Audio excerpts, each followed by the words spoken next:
Protagonis film Siksa Kubur tidak percaya akan adanya siksa kubur. Sita diperankan oleh Faradina Mufti, seorang perawat panti jompo, seorang yang logis dan bernalar cerdas. Kakak Sita, Adil, diperankan oleh Reza Rahadian, bekerja sebagai pemandi jenazah. Semasa kecil, versi muda masing-masing karakter diperankan oleh Widuri Putri dan Muzaki Ramdan dengan kualitas yang tak kalah dibanding senior-senior mereka. Keduanya menyaksikan kematian tragis orang tua mereka, diperankan oleh Fahri Albar dan Happy Salma, yang jadi korban bom bunuh diri atas nama agama Islam. Si pelaku terdorong melakukan aksinya karena sebuah rekaman yang konon berisi teriakan orang-orang yang mendapat siksa di alam kubur. Di Indonesia ada rekaman serupa yang ramai beredar sekitar 15-20 tahun lalu.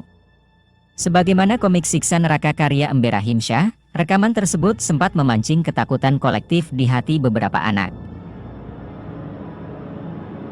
Rekaman itu hanya rekayasa, tetapi Sita memberi respon berbeda. Amarah atas kematian orang tua membawanya pada satu misi, yakni membuktikan kalau siksa kubur tidaklah ada, dengan cara masuk ke kuburan seorang pendosa kejam, kemudian merekam kondisi di dalamnya. Joko bisa saja menempuh jalan mudah.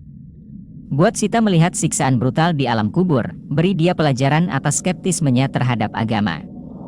Tujuan berceramah terpenuhi, demikian pula kesukaan penonton atas tontonan syarat gore. Tapi, jalan mudah berbanding terbalik dengan karakteristik yang selalu dimiliki karya-karya sang sineas, yaitu ambisius. Siksa Kubur merupakan film Joko paling ambisius sejak Pintu Terlarang, 2009. 2 jamnya dipenuhi barter antar karakternya mengenai agama serta siksa kubur. Penonton yang mencari horor konvensional mungkin bakal dibuat kewalahan oleh obrolan demi obrolan tersebut, pula tempo penuturannya yang cenderung lambat. Celetukan mengenai buaya berkumis lele di adegan pembukanya memunculkan kerinduan akan obrolan kasual kreatif nan menggelitik yang merupakan keunggulan utama dalam penulisan Joko selama ini. Namun obrolan filosofis siksa kubur memang efektif mewakili berbagai pertanyaan dan keresahan banyak pihak mengenai topik siksa kubur.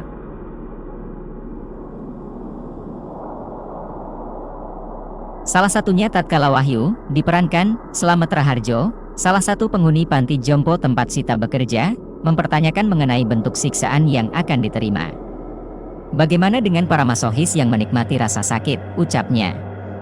Pertanyaan Wahyu sungguh menantang logika, dan berangkat dari situ, Joko turut menantang formula horor religi Indonesia.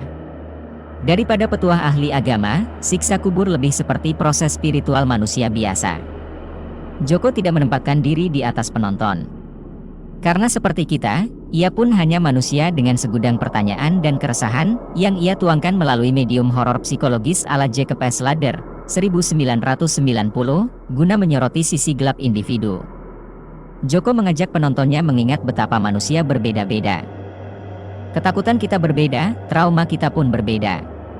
Setelah memahami konsep tersebut, niscaya Anda takkan menganggap film ini begitu pelit menampilkan peristiwa yang ia pakai sebagai judul. Hanya saja, Joko membawa definisi yang berbeda, kreatif, sekaligus humanis bagi istilah siksa kubur.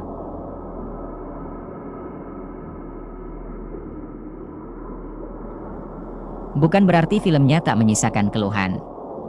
Joko kerap tenggelam dalam ambisinya menahan diri untuk tidak menginjak pedal gas sebelum babak akhir, yang acap kali mengurangi kemampuan meneror sebuah adegan.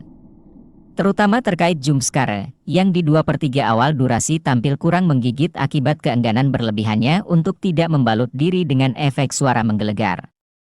Seiring waktu, begitu Joko mulai melepaskan diri dari tali kekangnya sendiri, siksa kubur semakin menggila. Sebuah adegan yang mempertemukan Christine Hakim dengan mesin cuci bakal jadi salah satu momen paling ikonik dalam horor Indonesia. Tapi tidak ada yang bisa menandingi kengerian milik klimaksnya. Diiringi musik skor gubahan Aki Narotama yang mampu mencekik lewat kebolehannya membangun atmosfer. Joko tidak sekadar mengumbar kesadisan, namun benar-benar menebar ketakutan. Rasanya, immersive merupakan definisi yang paling pas. Daripada kebrutalan yang tengah terjadi, kamera malah lebih banyak menangkap ekspresi karakternya, selaku cara menempatkan penonton di ruang emosi yang sama. Tentu pendekatan tersebut memerlukan akting mumpuni dari jajaran pemain. Tidak hanya Faradina Mufti lewat totalitas olah rasa miliknya dan Reza Rahadian dengan kemampuan menghidupkan trauma menusuk hati, Tapi seluruh ensemble cast-nya diberi kesempatan bersinar. Tidak berlebihan menyebut Siksa Kubur sebagai salah satu film lokal yang paling berhasil memaksimalkan ensemble cast bertabur bintang. Film Siksa Kubur merupakan sebuah karya yang berani dan mendalam dari Joko Anwar yang mengambil inspirasi dari ajaran agama Islam tentang kehidupan setelah kematian. Dengan mengemasnya dalam genre horor religi, Joko Anwar berhasil menciptakan pengalaman yang menggetarkan namun juga memikat bagi para penonton.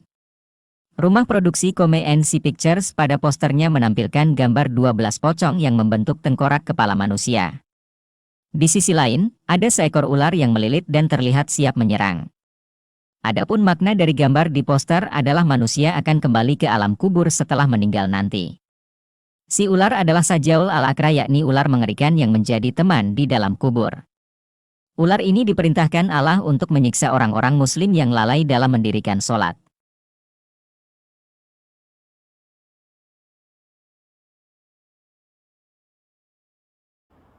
Guckst erstmal da jetzt rein, ne? Jetzt erzähl mal lieber was. Ja, dann liegst du, das kann man machen, ja.